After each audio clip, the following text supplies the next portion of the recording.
Je m'appelle Sylvia Monroe. J'ai 34 ans, et à Noël dernier, j'ai appris que parfois, la personne qui rit le plus fort de votre vie, est celle qui cache le plus de choses. J'étais entré dans la maison de mes parents en espérant un dîner paisible. Une seule soirée où mes filles pourraient manger de la purée, ouvrir de petits cadeaux, et croire que la famille signifiait la chaleur, plutôt que le jugement. Cet espoir a duré environ 12 minutes. Mon frère m'a regardé de la tête aux pieds, avant même que je n'enlève mon manteau, et m'a demandé si je m'étais habillé pour le dîner de Noël, ou pour aller récupérer des courses. Tout le monde a ricané, comme si c'était inoffensif. Ensuite, il est passé à mon travail, le qualifiant de « petit boulot sur ordinateur ». Il s'est moqué de mon mari, parce qu'il avait choisi une carrière stable et honnête, au lieu de courir après l'argent. Il a même fait une blague sur le fait que mes enfants allaient grandir, avec mon ambition de petite ville. Et c'est à ce moment-là, que ma fourchette s'est arrêtée à mi-chemin de ma bouche. J'ai senti ma poitrine brûler. Je voulais me lever, lui dire exactement ce que je savais, et effacer ce sourire suffisant de son visage, juste là, devant le sapin. Mais sous la table, mon mari m'a serré la main, et a murmuré « pas encore ». Alors, je suis restée silencieuse. J'ai laissé mon frère continuer sa représentation. Je l'ai laissé se vanter de la plus grosse affaire de sa carrière, celle qui, selon lui, prouverait enfin qui était la véritable réussite de la famille. Puis, j'ai pris mon téléphone, et j'ai passé un seul appel. J'ai prononcé moins de 20 mots. Quand j'ai raccroché, son téléphone a sonné presque instantanément. Il a répondu avec ce même sourire arrogant mais, en quelques secondes, son visage a blêmi. Avant que je ne vous raconte ce qui s'est passé après cet appel, dites-moi à quoi ressemble Noël là où vous êtes en ce moment. Est-ce paisible, lourd, ou est-ce ce genre de silence qui annonce que quelque chose est sur le point de se briser? Autrefois, je pensais que ma famille ne comprenait pas mon travail, parce qu'il était compliqué. Mais en vieillissant, j'ai réalisé de plus en plus, qu'ils n'avaient jamais vraiment essayé de le comprendre. Pour eux, le succès devait être bruyant. Il devait s'accompagner d'un gros pick-up dans l'allée, d'une chemise avec le logo de l'entreprise, d'une poignée de main, d'une photo encadrée, et d'histoires suffisamment impressionnantes pour être répétées à l'église. Mon frère grand avait tout cela. Il possédait une petite entreprise de construction, ou du moins, c'est ainsi qu'il la décrivait. Il portait des bottes bien cirées qui n'avaient jamais touché la boue, transportait des plans qu'il lisait à peine, et parlait de contrats, comme s'il construisait la moitié de l'État à main nue. Mes parents adoraient ça. Ma mère, Hélène, publiait des photos de lui en ligne, avec des légendes comme « tellement fier de notre fils travailleur ». Mon père, Howard, hochait la tête chaque fois que Grant parlait d'appels d'offres, de permis, et de fournisseurs, même si je savais qu'il n'en comprenait pas la moitié. Et ce, simplement parce que Grant avait l'air confiant. Tout le monde le traitait comme la grande réussite de la famille. Moi, en revanche, je travaillais depuis chez moi. Je dirigeais une petite entreprise de conseil en conformité et en révision de contrats, appelée Clearline Contract Review. Ce n'était pas très glamour. Je vérifiais les exigences des subventions, les documents de cautionnement, les certifications des sous-traitants, les budgets, les factures, et les règles de financement public. Mon travail consistait à m'assurer que les organisations ne perdaient pas d'argent, parce que quelqu'un avait menti sur un formulaire, caché l'absence d'une licence, ou forcé l'approbation d'un projet, avant même que les chiffres ne tiennent la route. C'était un travail silencieux, un travail important. Le genre de tâche que personne ne remarque, sauf si elle n'a pas été faite. Et parce que je le faisais depuis un bureau dans un coin de ma maison, souvent avec l'une de mes filles en train de colorier à côté de moi, et le bourdonnement de la machine à laver en fond sonore, ma famille avait décidé que ce n'était pas un vrai métier. Ma mère a un jour appelé cela « ma petite affaire de paperasse ». Mon père m'a demandé si je comptais toujours réintégrer le marché du travail, quand les filles seraient plus grandes. Grant, lui, aimait dire que j'avais fait de l'organisation un trait de personnalité. J'en ai ri pendant des années, parce que c'est ce qu'on m'avait appris à faire. Sourire. Laisser couler. Ne pas rendre l'ambiance à table inconfortable. Mon mari Caleb, en revanche, comprenait. Caleb était professeur d'enseignement professionnel au lycée. Il enseignait la menuiserie, le dessin technique, et les réparations de base de la maison, à des adolescents qui avaient souvent plus besoin d'un adulte stable, que d'une énième leçon de morale. Il rentrait à la maison avec de la sueur sur ses manches, et de la patience dans la voix. Il n'avait pas besoin d'applaudissements. C'est pour cela que Grant ne l'aimait pas, d'une manière assez sournoise, car Caleb était tout ce que Grant prétendait être. Utile, calme, respecté, et honnête. Nous avions 2 filles, Iris et Mabel. Iris avait 8 ans. Elle était réfléchie et observatrice, le genre d'enfant qui remarquait quand les adultes utilisaient des voix douces, pour dire des choses cruelles. Mabel avait 5 ans. Elle était brillante et intrépide, encore assez jeune pour croire que Noël rendait tout le monde plus gentil. Je voulais protéger cette croyance, aussi longtemps que possible. C'est pourquoi j'ai failli dire non, lorsque ma mère m'a envoyé un texto, 2 jours avant Noël. Dîner à 18 heures précises. Ton frère a de merveilleuses nouvelles. Apporter quelque chose de bien. Cette dernière phrase signifiait qu'elle ne me faisait pas confiance, ni pour m'habiller correctement, ni pour cuisiner correctement, ni même pour me présenter correctement. Caleb a lu le message par-dessus mon épaule, et a dit, nous ne sommes pas obligés d'y aller. Mais nous savions tous les deux que ce n'était pas si simple. Si nous manquions le dîner de Noël, ma mère en ferait une tragédie. Grant dirait que je suis jalouse. Mon père demanderait pourquoi je devais toujours être si difficile. Alors, nous y sommes allés. Avant notre départ, Caleb m'a trouvé dans le couloir, tenant 2 pulls, essayant de choisir celui qui susciterait le moins de commentaires. Il me les a pris tous les 2 des mains, les a raccrochés, et m'a tendu le pull vert et doux, celui que j'aimais vraiment. Porte ce qui te permet de te sentir toi-même, a-t-il dit. Ce qu'il ne savait pas encore, c'est que la merveilleuse nouvelle de Grant était déjà passée sur mon bureau, quelques semaines plus tôt. Un projet de rénovation communautaire, appelé Centre civique de Ridgewater, avait été signalé pour un examen supplémentaire, par une fiducie privée. J'avais vu l'entreprise de Grant dans le dossier, Monroe Buildworks. J'y avais également repéré des incohérences qui m'avaient noué l'estomac. Une lettre de cautionnement expirée, une certification de sous-traitant qui semblait avoir été copiée d'un autre projet, et des estimations de matériaux juste assez gonflées, pour passer pour de l'ambition, plutôt que pour de la fraude. Je n'avais pas voulu y croire. J'ai déclaré mon lien de parenté, je me suis retiré de l'approbation finale, et j'ai envoyé mes inquiétudes au directeur de la conformité de la fiducie. Puis, j'ai attendu. Je n'ai raconté à Caleb que les grandes lignes, car j'avais besoin qu'au moins une personne, dans cette maison le soir de Noël, sache pourquoi je pourrais devoir rester silencieuse, jusqu'au bon moment. Lorsque nous nous sommes garés dans l'allée de mes parents, les fenêtres brillaient d'une lueur dorée, la couronne de Noël était parfaitement centrée, et l'immense pick-up de Grant occupait 2 places. Comme si même le trottoir devait lui faire de la place. Caleb a coupé le moteur, et m'a regardé. N'oublie pas, a-t-il dit doucement. Tu ne dois de représentation à personne. J'ai hoché la tête. Mais quand j'ai aperçu Grant par la fenêtre du salon, en train de rire à côté du sapin, tenant son verre comme un homme attendant des applaudissements, je savais déjà que ce dîner ne serait pas paisible. La première insulte est tombée, avant même que mes filles n'aient retiré leur manteau. Ma mère a ouvert la porte, avec ce genre de sourire qu'elle affichait, lorsqu'elle voulait prendre une photo, avant que quelqu'un ne vienne gâcher le tableau. Elle a serré les filles dans ses bras, a fait la bise à Caleb, et m'a examiné de la tête aux pieds. Oh, Sylvia, a-t-elle lancé. Ce pull a l'air très confortable. Confortable était son mot préféré, quand elle voulait dire décevant.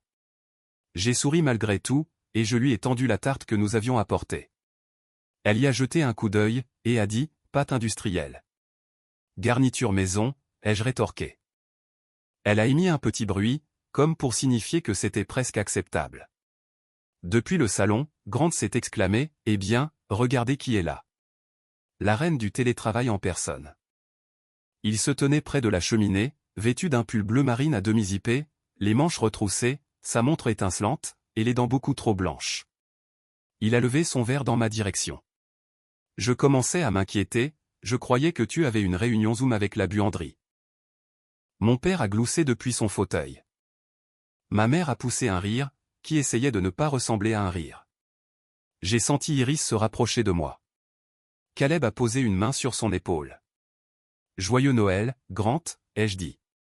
Il a basculé en arrière, avec un sourire narquois. C'est tout? Pas de grand discours sur les limites personnelles, ou la charge mentale? J'ai cru comprendre que c'est ce dont parlent les gens qui travaillent à domicile, à longueur de journée. Je me suis dit de respirer. C'était Noël. Les filles nous regardaient. Pendant la photo de famille, ma mère nous a déplacés comme des meubles. Grant au milieu, bien sûr, mon père à côté de lui. Ma mère de l'autre côté. Caleb, les filles et moi, avons été relégués sur le côté.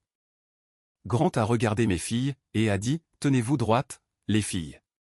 Vous ne voulez pas hériter de la posture molle et sans énergie de votre mère. » Iris a baissé les yeux vers ses chaussures.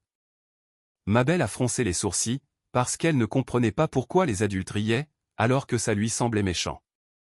La mâchoire de Caleb s'est crispée, mais il n'a rien dit. Pas encore. Le dîner a commencé avec du jambon glacé, de la purée de pommes de terre, des haricots verts, des petits pains, et de la sauce au canneberge. Personne n'y a touché, mais tout le monde a fait des compliments. Pendant environ 10 minutes, la conversation est restée inoffensive. Puis, Grant s'est adossé à sa chaise, et m'a regardé comme s'il attendait d'être sous les projecteurs. « Alors, Sylvia, comment vont les affaires? Tu corriges toujours les devoirs des autres, pour te faire un peu d'argent ?» Caleb a posé sa fourchette très lentement. J'ai répondu, « Les affaires sont stables. » Grant a souri. Stable. C'est un mot poli. Comme quand une maison est minuscule, mais que tu dis qu'elle est chaleureuse. Ma mère a dit, « Grant, sois gentil. » Mais elle souriait. Il a pointé sa fourchette vers Caleb. « Et toi, mon vieux? Tu apprends toujours aux gamins comment clouer des nichoirs à oiseaux. » Caleb a souri doucement. Des bibliothèques ce mois-ci, en fait. Certains de mes élèves ont construit de meilleures étagères, que bien des adultes que je connais. Grant a ri. Et, je respecte ça. Chaque famille a besoin de quelqu'un de bricoleur. Je veux dire, tout le monde ne peut pas diriger de vrais projets. Il faut bien que certains réparent les placards, après le départ des gens qui réussissent. Mon père a ri, bien plus fort qu'il n'aurait dû. J'ai regardé le visage de Caleb rester calme, et ce calme n'a fait qu'aggraver ma colère. Parce que je savais qu'il choisissait la dignité, dans une pièce qui ne la méritait absolument pas. Grant s'est de nouveau tourné vers moi. Vous êtes parfaits ensemble, vous deux. Vraiment.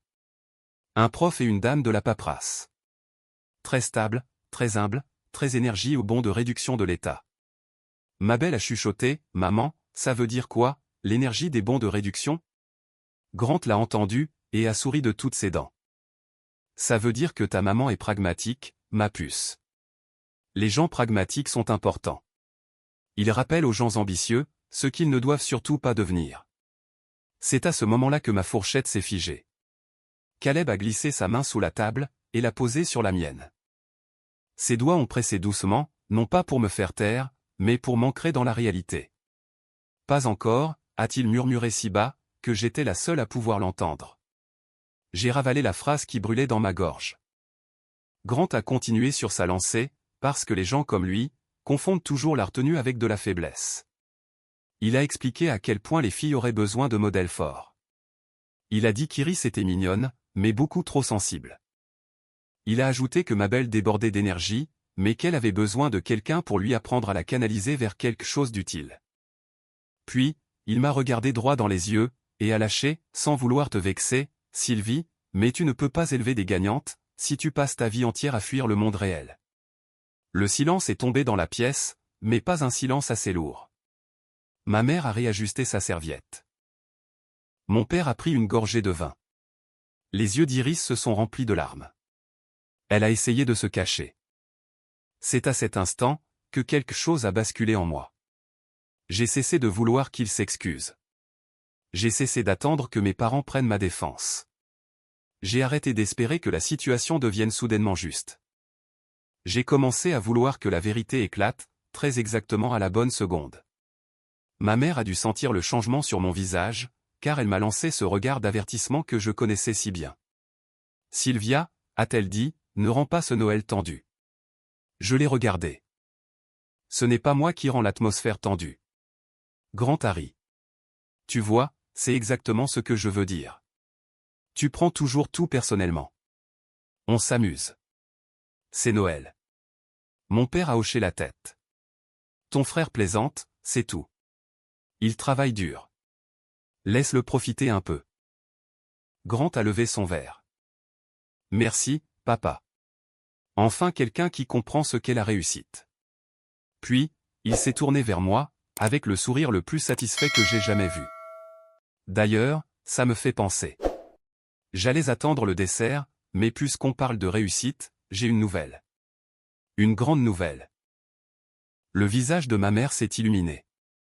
Mon père s'est redressé sur sa chaise. Grant a attendu que tous les regards soient braqués sur lui. Puis, il a annoncé, Monroe Buildworks est sur le point de décrocher la rénovation du centre civique de Ridgewater. Près de 5 millions d'euros. La plus grosse affaire de ma carrière. Il a fait une pause, laissant ce chiffre planer au-dessus de la table. Et quand le contrat sera signé, je pense que tout le monde ici pourra enfin admettre qui est la véritable réussite de cette famille. Pendant une seconde, tout ce que j'ai entendu, c'est le léger bourdonnement du lustre de la salle à manger. Le centre civique de Ridgewater. Près de 5 millions d'euros. La plus grosse affaire de sa carrière. Grant l'a annoncé comme un discours de victoire, comme si la pièce entière devait se lever pour le couronner. Ma mère s'est couvert la bouche, ravie. Mon père a dit, mon fils, c'est incroyable. Caleb m'a regardé, et je pouvais ressentir la question dans son silence. Était-ce bien ce dossier-là? Oui, c'était celui-là. L'entreprise de Grant avait fait le forcing pour obtenir le projet Ridgewater. C'était une rénovation financée par la fiducie communautaire de Caldwell.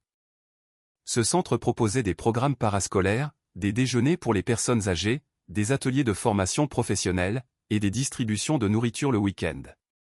Ce n'était ni un hôtel de luxe, ni des bureaux privés. C'était un endroit sur lequel les gens comptaient. C'est exactement ce qui rendait ce dossier, en attente de révision dans ma file, impossible à ignorer. Si l'argent était mal géré, c'est la communauté qui en paierait le prix en premier. Grant a de nouveau levé son verre.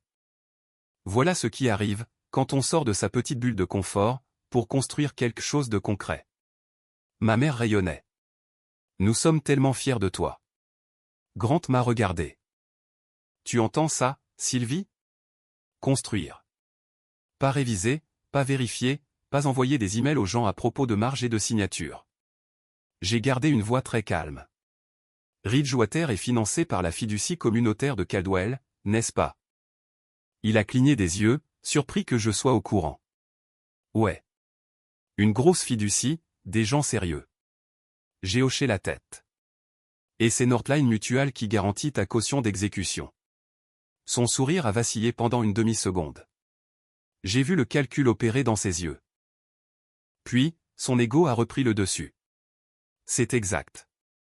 Tout est prêt. J'ai demandé, Greenroot Electrical est toujours votre sous-traitant certifié. Grant a ricané. Regardez là, essayez de parler jargon professionnel. Oui, Greenroot est sur la liste. Toutes les cases sont cochées. C'est tout ce qui vous intéresse, les gens comme toi, pas vrai? Les petites cases. Mon père a légèrement froncé les sourcils, mais Grant s'amusait beaucoup trop pour le remarquer. J'ai demandé, tu en es bien certain? Il a écarté les bras. Sylvia, je sais que tu penses que la paperasse est le centre du monde. Mais dans la construction, les choses bougent. Les certifications, les cautions, les sous-traitants, les chiffres. Tout ça fait partie du jeu. Les gens comme toi ralentissent le progrès. Juste parce qu'un document n'est pas encore à jour. Ma mère a poussé un petit rire nerveux. Ce n'est peut-être pas un sujet de conversation pour le dîner. Grant l'a ignoré. Non, c'est très bien qu'elle entende ça. Le monde réel n'est pas aussi bien rangé que ses tableurs Excel. J'ai regardé Caleb. Ses yeux ont croisé les miens. Cette fois-ci, il n'a pas dit, pas encore. Il m'a fait un léger signe de tête. Le moment était venu. Car Grant venait tout juste de confirmer les deux problèmes exacts que la fiducie attendait de clarifier. Northline Mutual ne garantissait actuellement pas la totalité de la caution, et la certification de Greenroot Electrical avait expiré depuis des mois. Pire encore, quelqu'un avait soumis à nouveau l'ancien certificat, comme s'il était encore valide. J'ai attrapé mon téléphone. La voix de ma mère s'est aiguisée. Sylvia, que fais-tu? J'ai regardé Grant. La partie de mon travail, dont il n'arrête pas de se moquer. Grant a ri, une seule fois, mais son rire sonnait soudainement plus creux. Quoi, tu vas me chercher sur Google en plein dîner? J'ai déverrouillé mon téléphone, J'ai ouvert mes contacts, et j'ai appuyé sur le numéro de Denise Cadwell, la directrice de la conformité de la fiducie. Elle a décroché à la deuxième sonnerie. Denise, c'est Sylvia Monroe. Je suis désolé de vous appeler le soir de Noël. Je ne le ferais pas si ce n'était pas urgent. Grant a levé les yeux au ciel, continuant son spectacle pour la table, mais son sourire était devenu raide. J'ai gardé une voix très professionnelle. Il vient de confirmer que Northline et Greenroot sont toujours présentés comme étant actifs. Si le premier déblocage de fonds est toujours prévu, je recommande d'activer la suspension et d'exiger une nouvelle soumission immédiate des dossiers, avant que le moindre centime ne soit transféré. Denise est restée silencieuse pendant une seconde. Puis, elle a répondu, compris. En êtes-vous certaine? J'ai regardé Grant droit dans les yeux. Oui. Il vient de l'affirmer devant témoin. Elle a déclaré, merci. Nous nous en occupons immédiatement. Et j'ai raccroché. La table était devenue totalement silencieuse. Ma mère m'a dévisagé, comme si je venais de gifler quelqu'un. Mon père a regardé tour à tour, moi, puis Grant. Grant s'est adossé à sa chaise, forçant un large sourire. Mignon. Très théâtral. Qui étais-tu censé effrayer avec ça? Je n'ai pas répondu. J'ai simplement croisé les mains sur mes genoux. 10 secondes se sont écoulées. Puis 20. C'est alors que le téléphone de Grant s'est mis à sonner. Il était posé à côté de son assiette, l'écran tourné vers le haut. Le nom qui s'y affichait a fait changer son expression avant même qu'il ne décroche. Il s'en est emparé et s'est levé beaucoup trop vite, sa chaise raclant violemment le sol. Ouais, c'est Grant. Son ton était fort, confiant, mais agacé. Puis, il s'est figé. La couleur a quitté son visage si rapidement, que c'était comme si quelqu'un l'avait vidé de son sang. Il s'est détourné, mais la pièce était bien trop silencieuse, pour lui accorder la moindre intimité. Comment ça, un examen immédiat?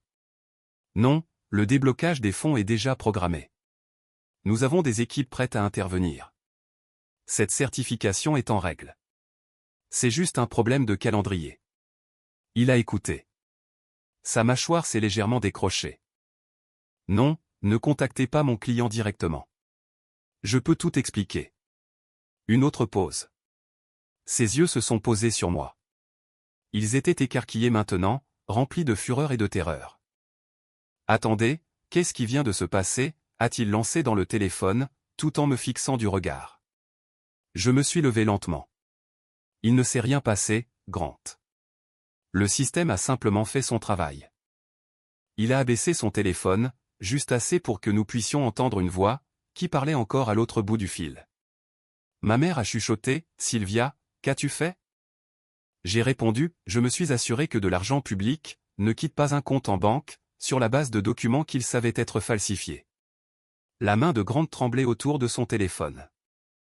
Le même homme, qui avait passé un dîner entier à se moquer de ma vie, donnait soudainement l'impression d'avoir oublié comment se tenir debout. Grant a mis fin à l'appel, sans même dire au revoir. Pendant un instant, il est resté planté là, à côté de la table, le téléphone à la main. Sa poitrine se soulevait et s'abaissait, comme s'il venait de courir dans la neige. Ma mère avait l'air horrifiée. Mon père semblait totalement confus. Je connaissais très bien cette confusion. C'était l'expression que prennent les gens, lorsque la réalité refuse de correspondre à l'histoire qu'ils se racontent depuis toujours. Grant s'est repris en premier, ou du moins, a essayé. Il m'a pointé du doigt. Tu n'as aucune idée de ce que tu viens de faire. J'ai répondu, je sais très exactement ce que j'ai fait. Tu m'as saboté le jour de Noël, devant nos parents, devant mes nièces, s'est-il emporté. Caleb s'est levé. Sa voix était calme, mais elle était d'une fermeté absolue. Ne mêle pas les filles à ça, surtout après ce que tu as dit sur elles ce soir. Grant a craqué.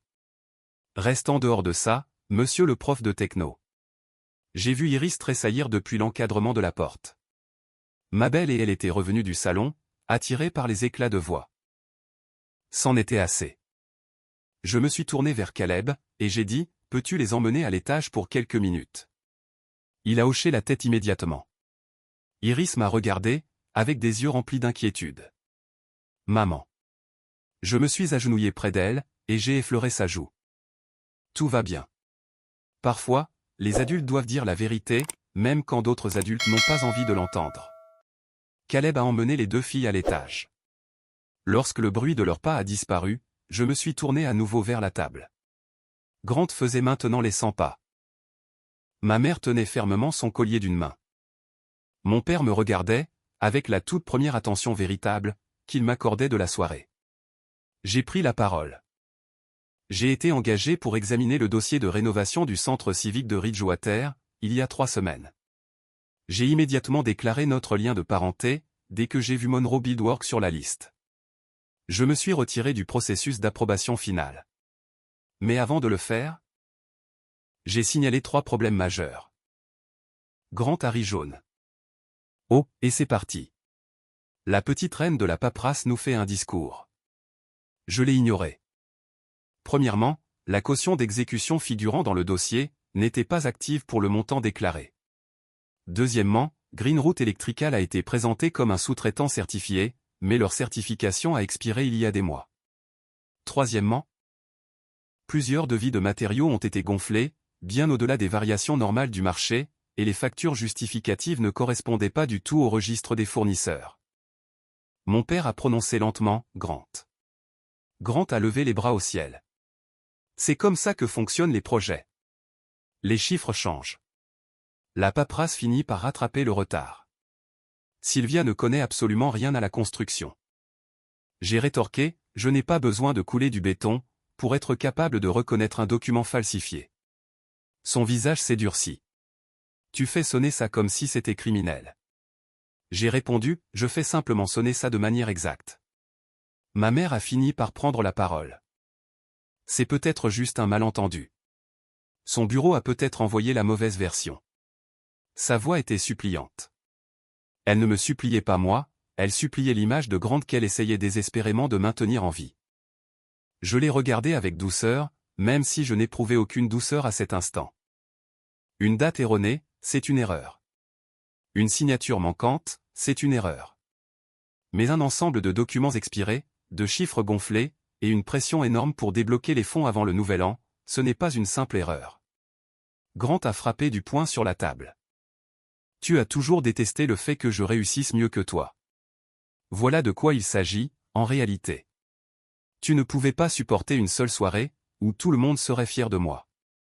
J'ai presque ri, tellement cette accusation m'était familière. Les gens comme Grant pensent toujours que le fait de devoir rendre des comptes n'est rien d'autre que de la jalousie déguisée. J'ai répondu, tu as passé la totalité de ce dîner à te moquer de ma carrière, de mon mari, et de mes enfants. Mais ce n'est pas pour cela que j'ai appelé Denise. Je l'ai appelée, parce que tu as confirmé devant tout le monde que les documents précis qui étaient en cours d'examen étaient toujours présentés comme étant valides.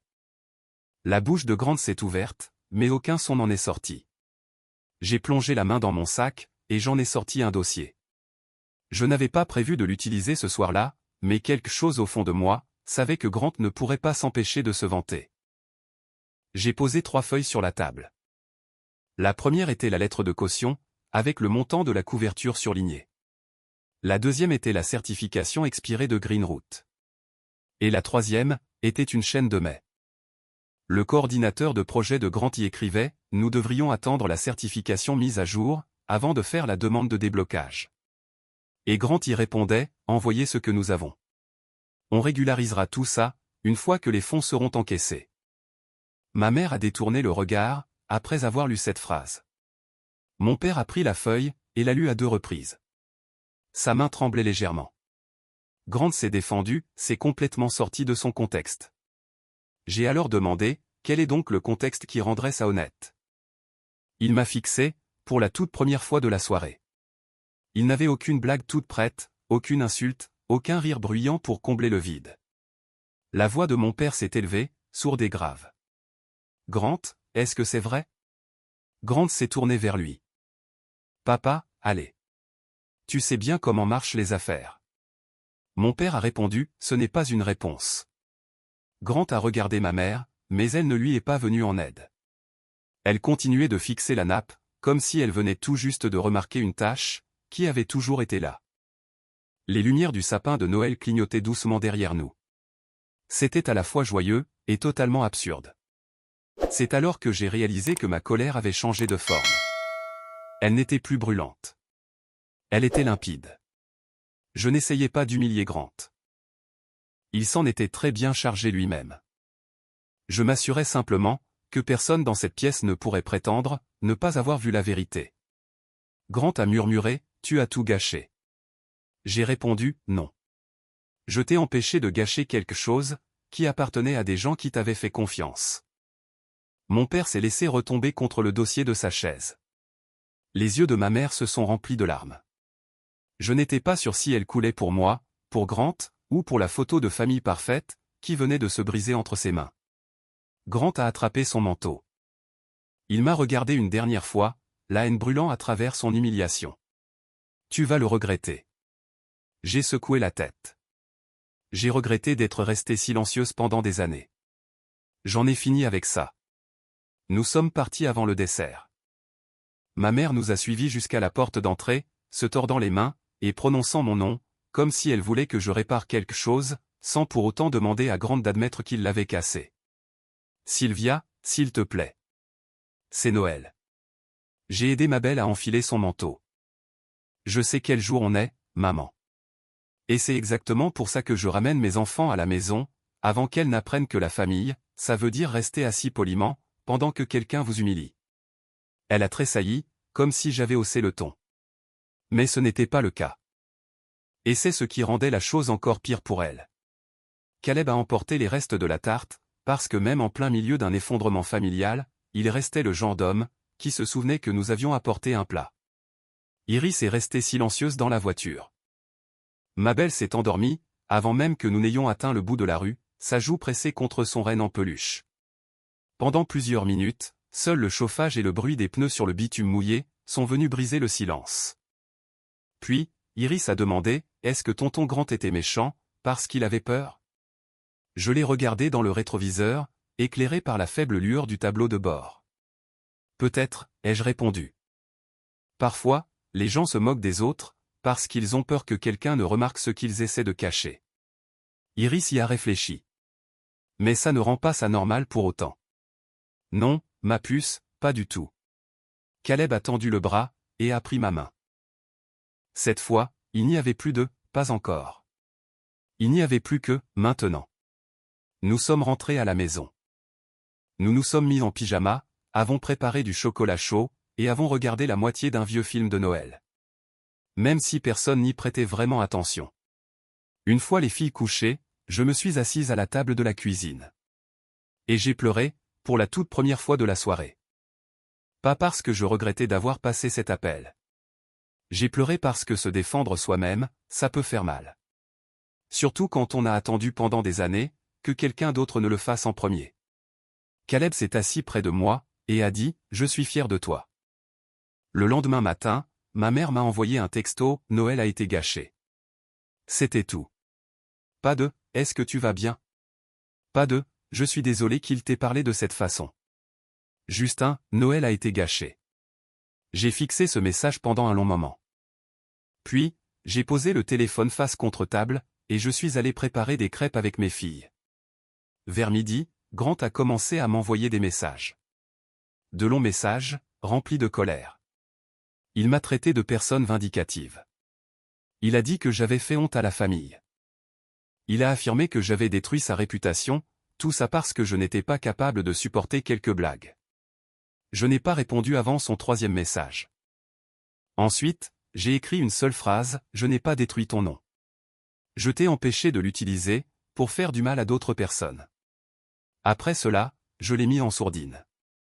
Au cours de la semaine suivante, la vérité a circulé bien plus vite, que les ragots familiaux n'ont pu la remodeler. La fiducie communautaire de Caldwell a placé le projet Ridgewater sous examen formel. Le premier paiement a été gelé. Northline Mutual a confirmé ne pas avoir approuvé le montant de la caution qui figurait dans le dossier d'appel d'offres. Green Route Electrical a publié une déclaration affirmant qu'il n'était actuellement pas certifié pour ce type de travaux de rénovation publique et qu'il n'avait jamais autorisé la soumission du dit document. Un auditeur indépendant a été nommé. Le plus gros fournisseur de Grant a resserré ses conditions de crédit. 2 sous-traitants se sont retirés du projet. Monroe Buildwork ne s'est pas effondré du jour au lendemain, mais elle a commencé à saigner, à l'instant même où l'illusion s'est brisée. Mon père m'a appelé, 3 jours après Noël. J'ai failli ne pas décrocher. Quand je l'ai fait, aucun de nous n'a parlé pendant quelques secondes. Finalement, il a dit, « Ta mère est très contrariée. » J'ai répondu, « Je sais. » Il a soupiré. Grant a de gros ennuis. J'ai rétorqué, « Je le sais aussi. » Une autre pause. Puis, il a dit quelque chose que je ne lui avais jamais entendu dire auparavant. Est-ce que nous avons raté quelque chose, avec toi? J'ai regardé à travers la cuisine, et j'ai vu Iris et Mabel, en train de construire une maison en pain d'épices de travers avec Caleb. J'ai repensé à tous ces dîners, où l'on m'avait dit de prendre ça comme une blague. À chacune de mes réussites, que l'on avait minimisées pour que Grant puisse briller davantage. À chaque moment que j'avais ravalé, parce que la paix semblait compter plus que ma propre personne. Oui, ai-je répondu. Vous avez raté beaucoup de choses. Mon père a inspiré lentement. Il ne s'est pas excusé. Du moins, pas sur le moment. Mais il n'a pas pris la défense de Grant non plus. Et ça, dans notre famille, c'était presque historique. Ma mère a mis plus de temps. Elle m'a envoyé des articles sur le pardon. Elle m'a envoyé une photo du Noël d'il y a 3 ans, avec la légende « Des temps plus heureux ». Elle m'a envoyé un message, me demandant si je comprenais à quel point cette situation était difficile pour elle. Je n'ai pas répondu. Non pas parce que je voulais la punir. Mais parce que j'apprenais enfin, que le silence pouvait être une forme de protection, plutôt qu'une capitulation. Pendant ce temps, l'image publique de Grant partait en lambeaux. Il a supprimé la moitié de ses publications sur les réseaux sociaux. L'énorme pick-up a disparu de son allée. Une page d'actualité commerciale locale a même retiré un article qui le qualifiait de « leader montant de la construction ». Il n'a pas été arrêté. Il n'a pas été emmené menottes au poignet. La vraie vie est rarement aussi cinématographique. Mais il a perdu le contrat de Ridgewater, cette promotion dont il se vantait tant, ainsi que ce respect facile, qu'il avait emprunté à la confiance des autres. Le soir du Nouvel An, Caleb et moi sommes restés à la maison avec les filles. Nous avons fait de la soupe, regardé les feux d'artifice depuis la terrasse arrière, et laissé les filles taper sur des casseroles avec des cuillères en bois, à minuit. Ce n'était pas très chic. Ça n'aurait sûrement pas impressionné Grant. Mais quand Iris s'est blottie contre moi, et m'a chuchoté, « C'est une belle soirée en famille », j'ai réalisé quelque chose. J'avais passé des années, à essayer de mériter une place à une table, qui n'avait jamais été plus chaleureuse que celle que je possédais déjà. Le rapport final est tombé fin janvier. Monroe Buildwork avait soumis des documents de certification obsolètes, surestimé la couverture de la caution, et omis de divulguer les changements de sous-traitants, avant de demander le premier déblocage des fonds. Le rapport n'a pas qualifié cela de fraude intentionnelle, mais les conséquences ont été suffisamment lourdes. Grant a définitivement perdu le projet de rénovation du centre civique de Ridgewater. Son entreprise a été retirée de la liste des entrepreneurs privilégiés de la fiducie communautaire de Caldwell, pour une année entière. 2 appels d'offres en cours ont été suspendus. Sa banque a réévalué sa ligne de crédit professionnel, et il a dû vendre ce pick-up, qu'il aimait en garer sur 2 places. Ma mère a cessé de publier des choses sur lui en ligne.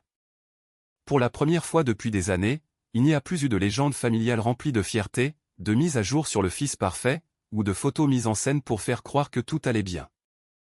Début février, mon père a appelé, et nous a demandé si nous voulions venir pour le dîner du dimanche. J'ai demandé si Grant serait là. Il a répondu que oui, puis a ajouté, « Je lui ai dit qu'il te devait des excuses. » Caleb m'a rappelé que nous n'étions pas obligés d'y aller. Mais j'ai choisi de le faire. Non pas parce que toutes les blessures étaient guéries. Et non pas parce que je devais une autre chance à qui que ce soit. J'y suis allé, parce que je voulais que mes filles voient que poser des limites ne signifie pas toujours s'enfuir. Parfois, cela signifie entrer dans une pièce, en sachant très exactement où se trouve la sortie. Grant avait l'air différent ce soir-là. Pas de veste à logo, pas de montreur de prix, pas de voix forte. Il se tenait près de la fenêtre, les mains dans les poches. Il paraissait plus petit, d'une certaine manière. Bien que paraître plus petit ne soit pas la même chose qu'être humble. Après le dîner, il s'est raclé la gorge, et a dit, « Sylvia, j'ai repensé à la soirée de Noël. Je suis peut-être allé un peu trop loin. L'ancienne version de moi-même aurait accepté cela, juste pour mettre fin au malaise. Mais Iris me regardait. Alors j'ai répondu, non. Peut-être, c'est ce que disent les gens, quand ils veulent être pardonnés sans prendre leurs responsabilités. Tu t'es servi de mon mariage, de mon travail, et de mes enfants. Pour divertir la galerie. Tu as forcé mes filles à regarder tout le monde se moquer de leur mère, et tu t'attendais à ce que j'appelle ça la famille. Le silence a envahi la pièce. Grant a baissé les yeux, et a fini par dire, tu as raison. J'étais en colère. J'étais embarrassé. Je détestais le fait que ton petit boulot ennuyeux s'avère soudainement bien plus important que tous mes grands discours. Je suis désolé. Sylvia. Pas pour le contrat. Je suis désolé de la façon dont je t'ai traité. Je ne lui ai pas pardonné instantanément. Le pardon n'est pas un interrupteur qu'on allume et qu'on éteint. Et certaines personnes n'apprennent le langage des excuses que lorsque les conséquences de leurs actes le leur enseignent. Mais je l'ai accepté, comme une première étape. Je lui ai dit que s'il parlait encore une fois de Caleb ou des filles de cette manière, nous partirions. Que s'il faisait de moi la blague de la famille à nouveau, nous partirions. Ma mère a pleuré, et a dit qu'elle voulait seulement la paix. Je lui ai répondu qu'une paix, qui exige qu'une personne soit constamment humiliée, ce n'est pas la paix. C'est du contrôle. C'était ça, la véritable leçon. Pas l'appel téléphonique. Pas le visage blême de Grant. Pas le contrat gelé. Pas non plus le pick-up disparaissant de son allée. La vraie leçon, c'était que la vérité peut être dite sans cruauté. Et que les limites peuvent être maintenues, sans avoir besoin de crier. Pendant des années, j'ai cru qu'être une bonne fille signifiait ravaler chaque insulte, pour que tout le monde puisse rester bien à son aise. Mais un confort bâti sur la honte de quelqu'un d'autre, ce n'est pas une famille. C'est du théâtre. Une vraie famille n'exige pas que l'un de ses membres se recroqueville, juste pour qu'un autre puisse se sentir grand. Quand nous sommes partis ce soir-là, Iris a pris ma main et a demandé, « Maman, est-ce que tu as gagné ?» J'ai pensé à Grant, à mes parents, et à toutes ces années où j'avais confondu le silence avec la paix. Puis, j'ai serré sa main et j'ai dit, « Non, ma chérie. J'ai simplement arrêté de me perdre, pour que les autres restent à l'aise. » Ce Noël-là, un seul appel téléphonique a fait taire mon frère. Mais la vraie victoire, ça a été de voir mes filles apprendre que l'honnêteté compte. Que le travail silencieux a de la valeur. Et que personne n'a le droit de se moquer de votre vie, sous prétexte de partager le même sang. Nous espérons que cette histoire vous a offert une conclusion forte en émotion, et un message propice à la réflexion. Cette vidéo est une œuvre de fiction, créée uniquement à des fins de narration, de divertissement, et de réflexion éducative. Nous espérons qu'elle vous encouragera à cesser de vous sentir coupable, parce que vous avez choisi une vie plus saine. Car se protéger d'une douleur répétée, ce n'est pas une trahison.